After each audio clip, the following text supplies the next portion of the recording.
Alo. Ha, eshitdingmi haligi Sanjiram xotin bilan ajrashibdi deydi. Xotin urib turib, bala ketib qolibdi. Keyin olib kelolmay jotqanimiz. O'lib kecha deb turib. Xo'p, g'iybatmish-da. Nimasi g'iybat u? Fakt-ku. Qayerga ekan? Eski shahar o'tasizmi? Ha, o'tirib. Ha, singlim siz haligi mana Yergashti qizimi? Yo'q, Nurbek aka qizlarimi? Nurbekmi, Yergashmi, Yekosam otku nima farqi bor? Haligi yaqinda Dubayga borib ishlab kelgan qizisenmi? Yo'q, Dubayga emas, Turkiyaga borib kelgandim. Ha, Turkiyaga nima farqi bor haligi Turkiyami, Dubaymi, Yekosam davlat-ku. Qiz bola uyda o'tirish kerak. Bu haligi chetil, Dubayga, Turkiyaga yaqa-baqa borib turib, bu joma ishlar qilib yurish noto'g'ri. Nima deganingiz? Og'zingizga qarab gapiring. Uydagilarim bilan borib keldim men Turkiyaga.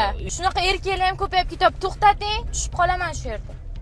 Pulini bering, pulini. To'g'rimi? G'iybat. Shu ham g'iybatmi? Fakt-ku. Qayerga tushasan? Ana Kurikkacha boraman aka. Kurikkachaman, ha. Sen haligi emasmi buni? Toshpo'lat degan kichkina o'g'li qaynotasi uyda ichki kuyib yashayotgan o'g'lisenmi?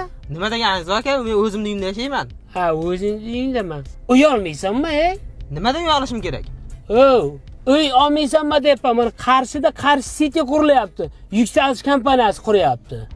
Nima qulayligi bor uni? 60 oyga hech qanday foizlarsiz bo'lib to'lash imkoniyatini beryapti. Hech qanday foizlarsiz, hech qanday boshlang'ich to'lovsiz ham uy olsang bo'ladi. Undan tashqari juda katta aksiya qilyapti. Buni to'liq ma'lumotni qayerdan olaman?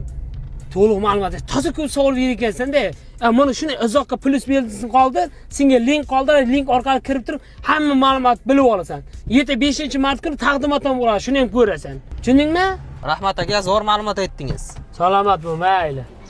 Boyagi ichki kuy sendan kattasimi deya?